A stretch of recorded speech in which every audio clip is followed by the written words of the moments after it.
Well, g'day everyone, welcome back to another Bush Creek fly tying tutorial.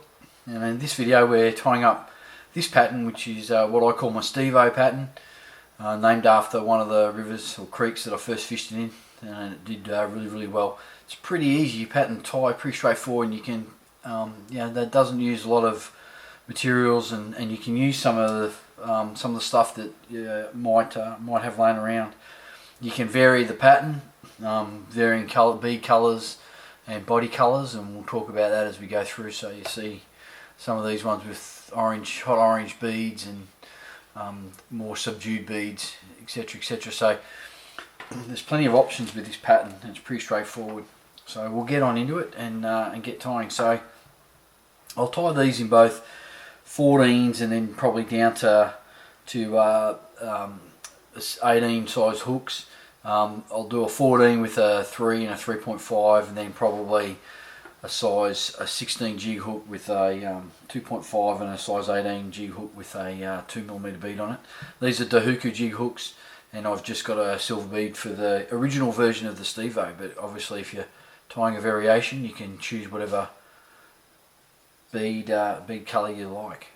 So I'm going to just catch in with some strong thread. I'm using some nano silk, some Moosh nano silk here, and just secure that bead back in place, and then I'm going to come down just to about where the barb would be on the hook, on a barbed hook, so around about there somewhere. And then from here I'm going to tie on the tail. So the tail is just some 3 or 4 partridge, nice coloured partridge feathered fibres, and I'm just going to 3 or 4 of those, pull them away right angles from the shaft, and then just sort of line up the tips a bit and then tear them off.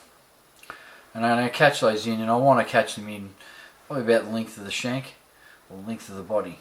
Catch them at the top a couple of turns. Just make sure that looks alright. I'm happy with that.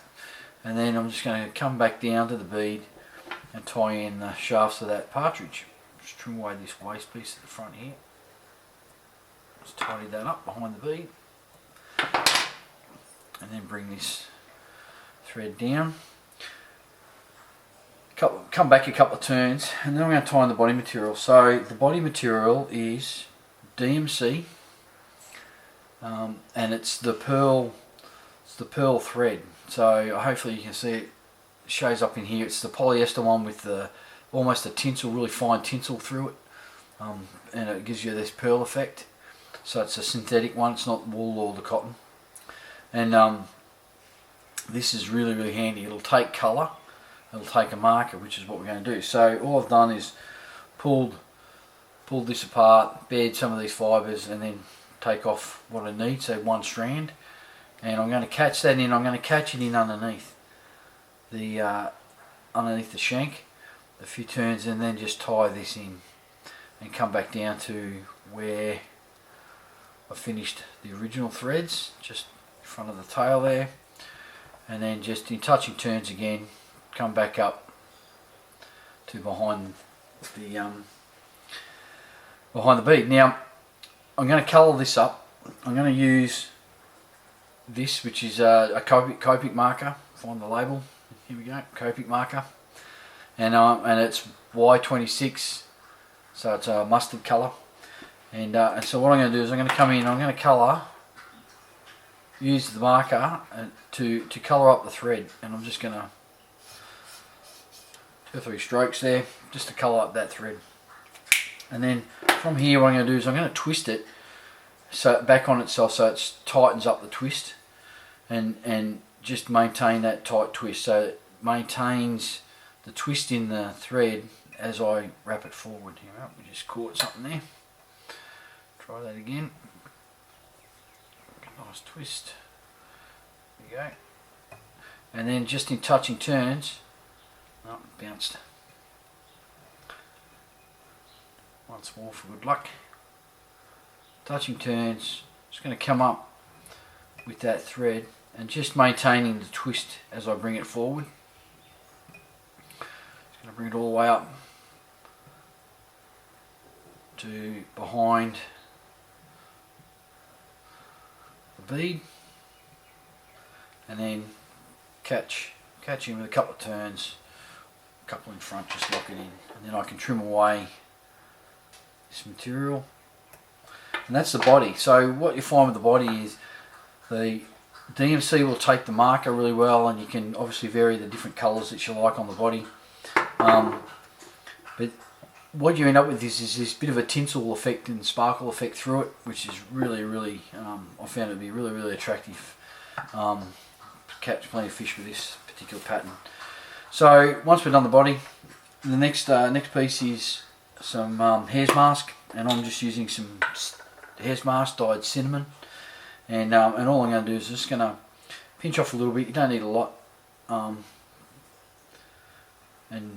just going to create a really fine sort of bit of a collar in here,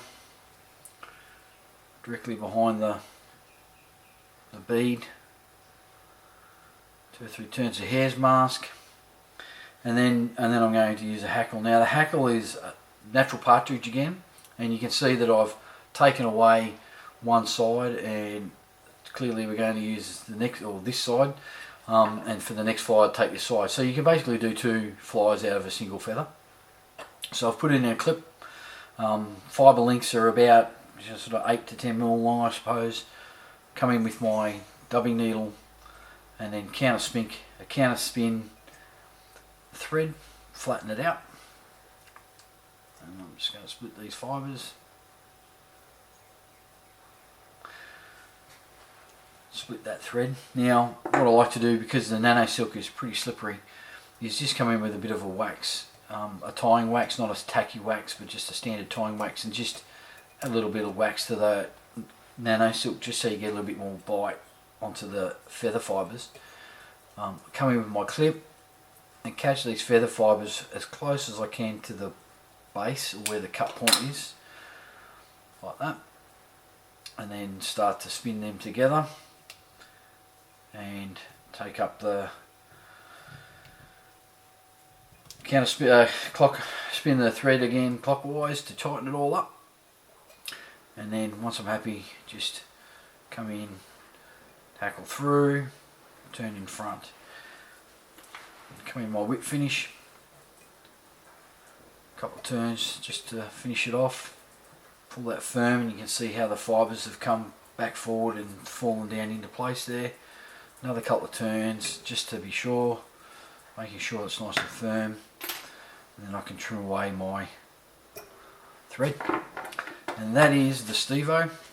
Really effective pattern I found, and you can tie a bunch of different variations with it, and you're really only using, natural partridge feather, some DMC thread, a little bit of hare's mask, and whatever coloured mark is you can dream up. Alright, hopefully if you try it, hopefully it works for you. If it does, please let me know how it goes. Otherwise, thanks for watching, and tight lines.